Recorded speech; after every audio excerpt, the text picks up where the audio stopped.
ጋይስ ይህ ሰግጥ የሚለው ቃል እውነቴን ነው የምላችሁ በጣም ብዙ ጠላቶች ይዞ ቢመጣ አይገርማችሁ ከምታስቡት በላይ ማለት ነው። ኤላ አዶናይ እና ጃኒ ታሰሩ የሚባለው ነገር እውነት ነው ወይ? እንደገና ደግሞ በምን ምክንያት ነው የታሰሩት? እባክህ የምታውቀው ነገር ካለ ንገረን። አንተ ነገሮችን በመረጃና በማስረጃ አድርገህ ስለምታወራ ከአንተ ብንሰማው የሚል ነገር ብዙዎች በውስጥ መስመር ኢንቦክስ እያረጉልኝ ይገኛሉ። ይመስለኛል አብዛኞቹ የጃኒም የአዶናይም አድናቂዎች ናቸውና ይሄንን ነገር እንግዲህ እኔም እንደናንተ አመሻሽ አካባቢ ላይ ነው እኔም የሰማሁት። እውነት ታስረዋል የሚለውን ነገር ደግሞ ከጠየቃችሁኝ አዎ ታስረዋል። ያንን ደግሞ ያረጋገጥኩት ከፌዴራል ፖሊስ ይፋዊ ገጹ ላይ ነው እንግዲህ የተመለከትኩትና እንደሚታወቀው ከትላንት በስቲያ እንደዚሁ ሌሎች ቲክታከሮችን መታሰራቸው ይታወቃል። እነዚህ በቁጥጥር ስር የዋሉ ቲክታከሮች ደግሞ በዘንድሮው የቲክታክ ክሬቲቭ አዋርድ ላይ ከኢትዮጵያ ባህልና ወግ ያፈነገጠ አለባበስ ለብሳቸዋል በሚል ነበረ በቁጥጥር ስር ያዋላቸውና የነ አዶናይና የነ ጃኒም ከዚህ ክስ ጋር በተያያዘ እንደተያዙ ነው እንግዲህ በመግለጫው ላይ የተጻፈውና ብዙዎችም ካለባበስ ጋር በሚለው ነው እንግዲህ እየዘገቡ ያሉት። ነገር ግን እንደሚታወቀው በቲክታክ ክሬቲቭ አዋርድ ላይ አዶናይም ሱፍ ነበር የለበሰው፣ ጃኒም የሀገር ልብስ ነበረ የለበሰችውና እንደኔ ግን የነ አዶናይ ከልብስ ጋር በተያያዘ አይመስለኝም የታሰሩት። ምክንያቱም በተሰጠው ዘገባ ላይ ወደ ታች አካባቢ ላይ ስንመለከት ምን የሚል ነገር አለ? አንዳንድ አካላቶች ለእውቅናና ለገንዘብ ሲሉ ወጣቱን ወዳልተፈለገ መንገድ የሚመራ የተለያዩ ነገሮችን እያደረጉ ስላሉ እንዲህ ያለውን ማህበረሰብን ወጣቱን ወዳልተፈለገ መንገድ የሚመራ ነገር ደግሞ እንደ ወንጀል ነው የሚያዩ ብሎ የገለጸው አለና ወደ መጨረሻው ላይ በተጻፈው አይነት መንገድ ይመስለኛል እነ አዶናይ የታሰሩት። ምክንያቱም እንደሚታወቀው አዶናይ ከቀናቶች በፊት ከ2 ከ3 ቀናት በፊት ምን ብሎ ነበር? ሰግጥ ፈምስ ከሚለው ቃል ጋር በተያያዘ ይህ ቃል ብዙ ጠላቶች አፍርቶብኛል፣ ስራ መስራት አልቻልኩምና የኔ ወዳጆች የኔ ተከታዮች ከዚህ በኋላ ይሄንን ቃል መጠቀም የለብንም የሚል ነገር በአንደበቱ ተናግሮ ነበረ። የሱን ስግጥ ፈምስ ቃል የተቀበሉ እንዳሉ ሁሉ በጣም ብዙ ደግሞ ትልልቅ ምሁራን፣ የፖለቲካ ሰዎች፣ የሃይማኖት አባቶች ሁሉ ሳይቀሩ ሰግጥ ፈምስ የሚለውን ቃል በጣም ተቃውመው ከፍተኛ ውግዘት ሲያደርሱበት ነበርና ከዛ ጋርም ተያይዞ ነበረ ይሄንን ቃል መጠቀም የለብንም የሚል ንግግር ተናግሮ የነበረው። ታዲያ ያንን ባለ ሳምንት እንኳን ሳይሞላው በዛሬው ዕለት ነብዩ እዩ ጩፋ ጋር ሄዶ የመከረው ምክር ነበረ። እዩ ጩፋም ሰግጥ ፈምስ የሚለውን ቃል በጣም እንደወደደውና እንደውም ከዚህ በኋላ በደንብ ረገጥ ባለ መንገድ እንዲጠቀመውና ሰግጥ የሚለውን ቃል እንደውም ስግጥግጥ ወደሚል መቀየር አለበት የሚል ምክር ሰጥቶት ያንን ምክር ተቀብሎ ተመልሶ መጥቶ በራሱ ፔጅ ላይ ሰግጥ ፈምስ የሚለውን ቃል እንደውም ከዚህም በላይ ስግጥግጥ በሚል ቀይሬው ከዚህ በኋላ ለዓላማዬና ለምፈልገው ነገር በደንብ ሰግጣለሁ፣ እስከ ሞት ድረስም መስዋዕት ከፍላለሁና ሰው አልወደደውም ብዬ የኔን ዓላማ ለምን ብዬ ተዋለሁ? ሌላ ሰው ወደደው አልወደደው የኔ ጉዳይ አይደለም የሚል አይነት ሀሳብ ሰጥቶ ስለነበረ ምናልባት የስሩ ጉዳይ አንዱም ይሄ ነው የሚሆነው። ምክንያቱም የፌዴራል ፖሊስ መግለጫ ላይ ለገንዘብ ሲባል ለእውቅና ሲባል ወጣቱን ወደ አላስፈለገ መንገድ የሚመሩ ነገሮችን እቃወማለሁ የሚል ነገር ነው በዘገባው ላይ የሚታየውና በዚህ አጋጣሚ ለወጣቶች መናገር የምፈልገው ነገር አለ። ከዛ በፊት ግን ምን ብሎ ነበር አዶናይ? ከዛም ደግሞ በዛሬው ዕለት ያንን ሀሳቡን ምን አስቀየረው የሚለውን በተወሰነ ቪዲዮዎቹን አይታይት አድርገን እንመለስና የምላችሁ ነገር ስላለ እስከ መጨረሻ ቪዲዮ መከታተላችሁ እንዳታቆሙ። ይህንን ቪዲዮ ግን መጀመሪያ እንመልከት። ጋይስ ስግጥ የሚለው ቃል ብናቆም ይሻላል። ምክንያቱም በጣም ብዙ ሰዎችን እያስቆጣን ያለው አይኖ እናንተ እንደምትወዱት እርግጠኛ ነኝ። ግን እኔ ስራዬን መስራት አልቻልኩኝ በስነ ስርዓት ማለት ነው። አንድ እኔ እውነቴን ነው የምላችሁ በቃ በሰላም በፍቅር መስራት ነው የምፈልገው። ህይወቴን ኢንጆይ ማድረግ ነው የምፈልገው።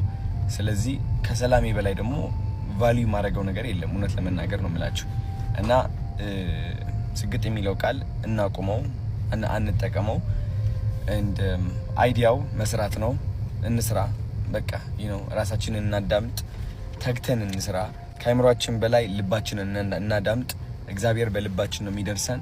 እና ዓላማችን እንቁም። አይዲያው እሱ ነው። አይዲያውን ብቻ ይዘን እንጠቀምበት። ስግጥ የሚለው ቃል ግን መጠቀም እናቁም። እወዳችኋለሁ። በእኔ መናጽር ቃሉ በጣም ተመችቶኛል። በጣም ነው የተመቸኝ። እንደውም አንተ አሁን መሰገጥ ነው ያልከው አለ መሰጋገጥ ነው ያለብህ። መሰገጥን እንደውም ትተህ መሰጋገጥ ነው ያለብህ። አዲስ ቃል እየጠበቁ ነው አሁን እንግዲህ ስግጥግጥ ፍምስ እንለዋለን። ስግጥግጥ በቃ ወይ ስግጥግጥ ፍምስ። ስግጥ አንዴ ይረግጣል። ስግጥግጥ ግን 3 ነው የሚረግጠው። በደንብ መድረስ አለበት። እንደውም ማብዛት ይችላሉ። ስግጥግጥ እያሉ እንደውም እስከሚሳካላቸው ድረስ አያቋርጡ። ያ እያበዛህ መሄድ ነው በቃ።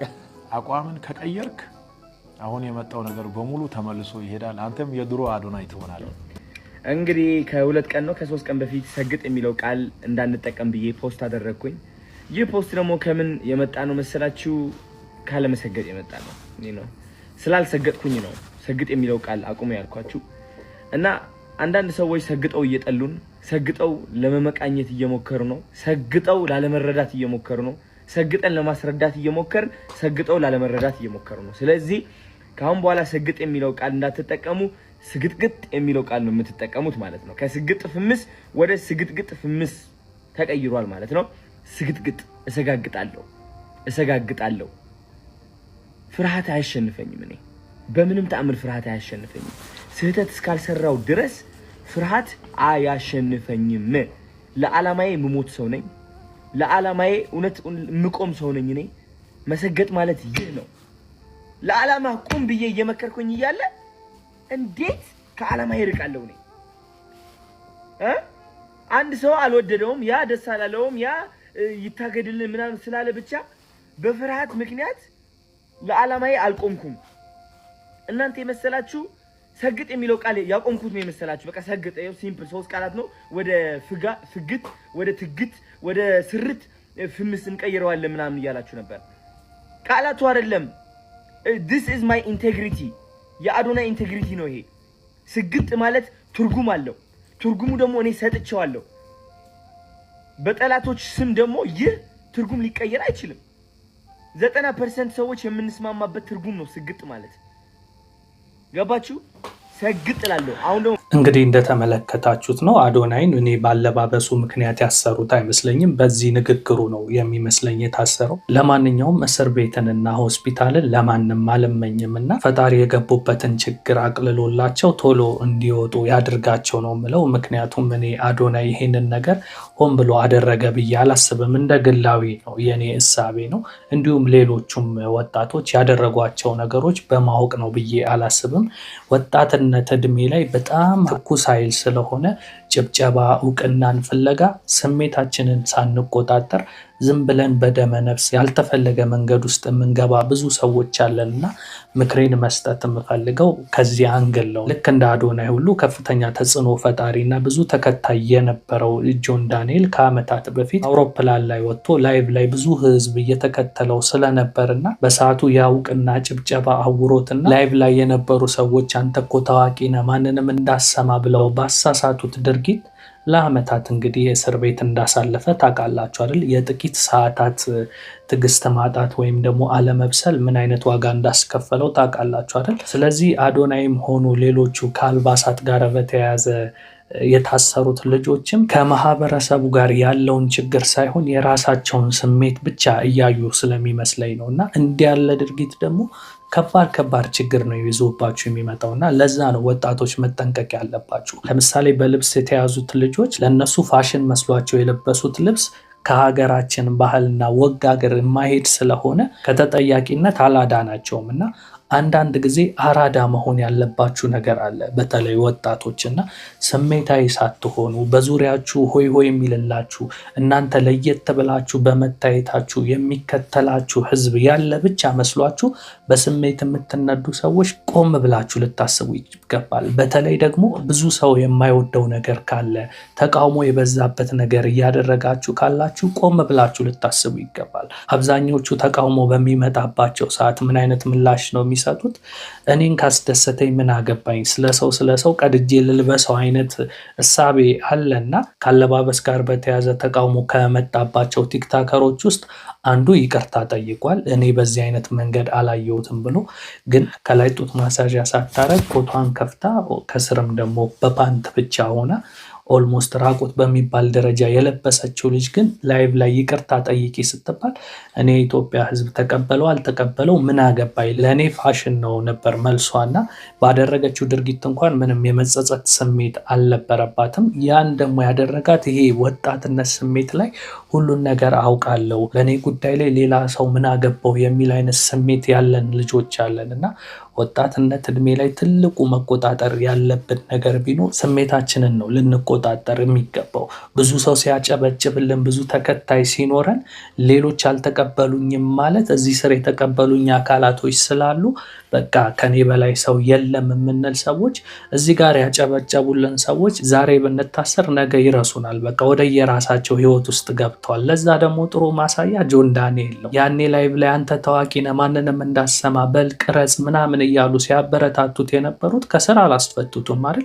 እንደውም ረስተውት የራሳቸውን ህይወት እየመሩ ነበር። እሱ ለአመታት እስር ቤት ነው ያሳለፉትና አሁንም እዚህ ጋር አዶናይም ቢሆን ሰግጥ ምናምን የሚለውን ቃል ብዙ ተቃውሞ እንዳስነሳብህና ስራ መስራት እንዳልቻልክ ገብቶ ይሄን ቃል አንጠቀም ብለህ ነበርና ያንን ስታረግ እንደውም እኔ ስማርት ነው በቃ ይሄ ልጅ ቶሎ ቀየስ ብሏል ያራዳ ልጅ ነው በቃ ሁሉንም ሰው ማግባባ ነገር ሲፈጠር ቶሎ ቀየስ ማለት አራድነት ነው ብዬ አስቤ ነበረ። ግን 3 ቀን ባልሞላ ጊዜ ውስጥ ግን ዛሬ ላይ መጥቶ ከጃኒ ጋር በሙዚቃው እየጨፈሩበት እንደገና ደግሞ ራሱም ከዚህ በኋላ ይሄንን ቃል የበለጠ እንደውም ስግጥግጥ ብዬ ነው የምጠቀመው የሚል አይነት ሐሳብ ማንጸባረቁ ያ ይመስለኛል ለስር የዳረገውና ወጣቶች በየትኛው መንገድ ቢሆን የምትሰሩት ስራ ለእናንተ ትክክል ቢመስላችሁ እንኳን በዙሪያችሁ ያሉ ሰዎች እንዲሁም ደግሞ ማህበረሰቡ ያንን የምትሰሩትን ስራ ካልተቀበለ ቆም ብላችሁ ራሳችሁን ልትጠይቁ ይገባል። እነዚህ ሰዎች እየተቃወሙኝ ያለው ለምንድን ነው? የምኖረው ሴት ነው እዚህ ማህበረሰብ ውስጥ ከሆነ የምኖረው የኔን ሐሳብ ማህበረሰቡ በጠቅላላ ካልተቀበለው እኔ ላይ ችግር ያመጣል ብላችሁ ልታስቡ ይገባል። ምክንያቱም የእናንተ ፐብሊክ የሆነ ነገር ለማን ነው የምታቀርቡት? ለማህበረሰቡ አይደል? ለግላችሁ ቢሆን እኮ እናንተ ላይ ችግር አይፈጥርም። ለማህበረሰብ ወይም ፐብሊክ ለሆነ ፊገር የምትሰሩት ስራ ግን ተቃውሞ ሲያመጣባችሁ ቶሎ መባነንና መቀየስ አለባችሁ። ስራችሁ የሚያጨበጭቡላችሁን በሉ የሚላችሁን መስማት የለባችሁም።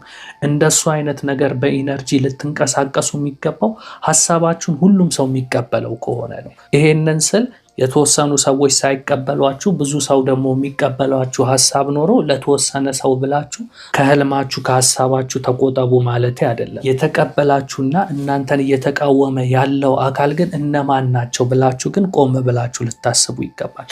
ለምሳሌ አዶናይን እየተቃወሙ ያሉት የሃይማኖት አባቶች፣ ኡስታዞች፣ የፖለቲካ አካላቶች ናቸው።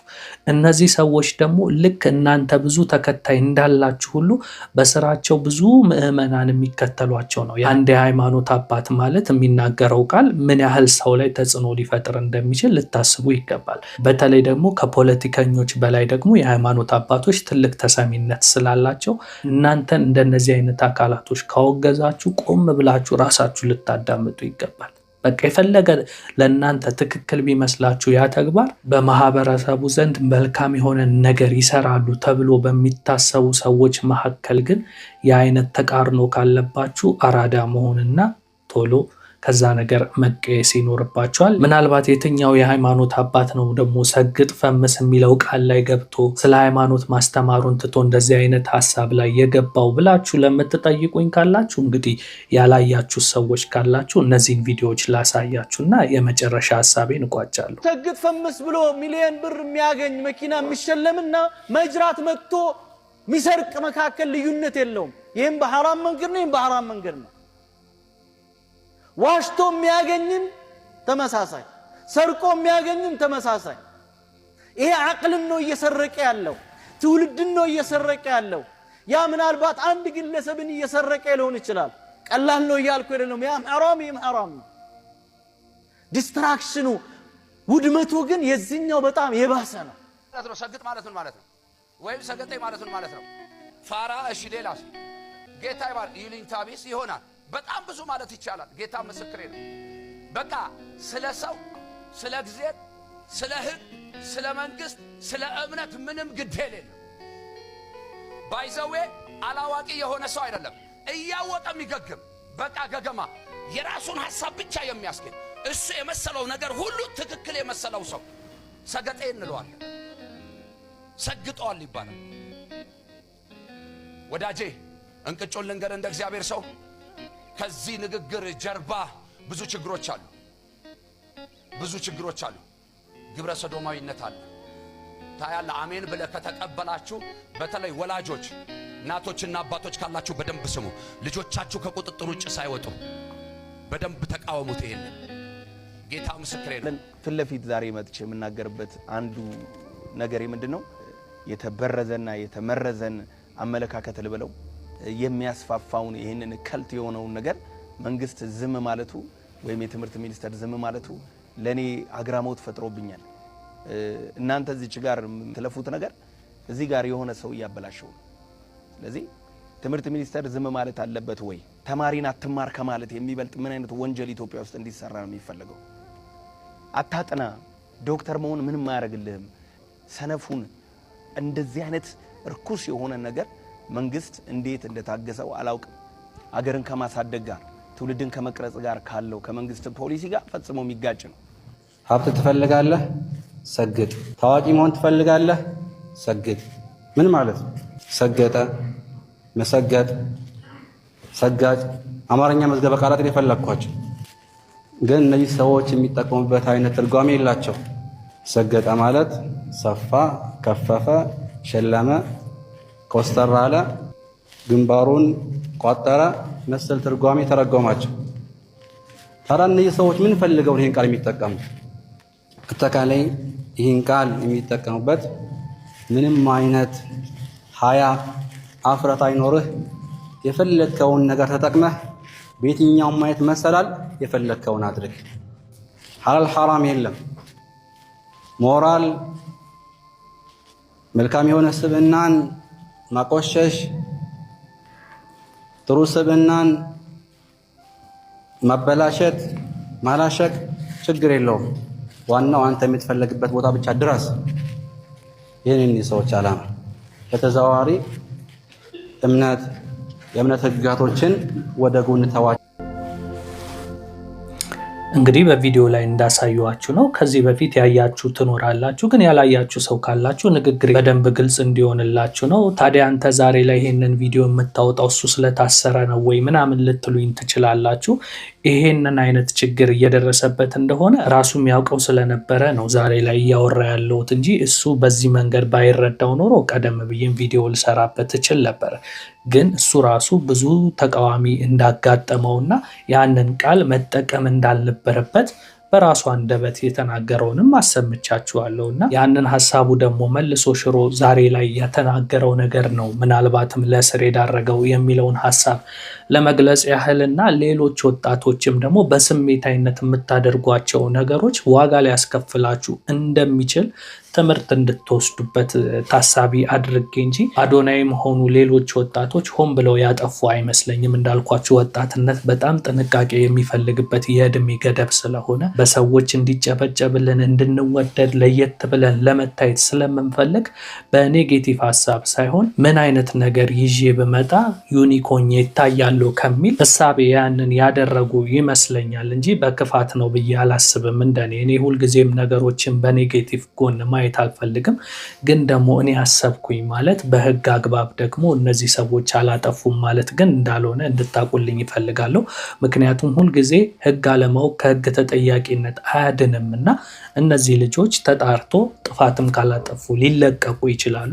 ጥፋትም አጥፍተው ከሆነ ደግሞ ቅጣትም ሊያጋጥማቸው ስለሚችል ከነሱ እንዲሁም ደግሞ ከዚህ ቀደም እነ ጆን ዳንኤልን ጨምሮ ሌሎች እንደዚሁ ቲክታከሮችም ለአመታት ያህል ቅስፈታዊ በሆነና ስሜታዊ በሆነ መንገድ ባደረጉት ነገር አመታትን ዋጋ ስላስከፈላቸው እያንዳንዱ እርምጃችን በማሰብና በማስተዋል እንዲሆን ትምህርት ይሆን ዘንድ ነው የኔን ሐሳብ ይዤላችሁ የመጣሁት እንጂ ከሌላ አንግል አይደለም። ለማንኛውም ስለና አዶናይ ምን ታስባለህ ብላችሁ ለጠየቃችሁ ከጥያቄያችሁ ጋር አያይዤ ሌሎች ሐሳቦችንም ላንጸባርቅላችሁ ብዬ ነው ትንሽ ቪዲዮዬን ሰፋ ያደረኩት።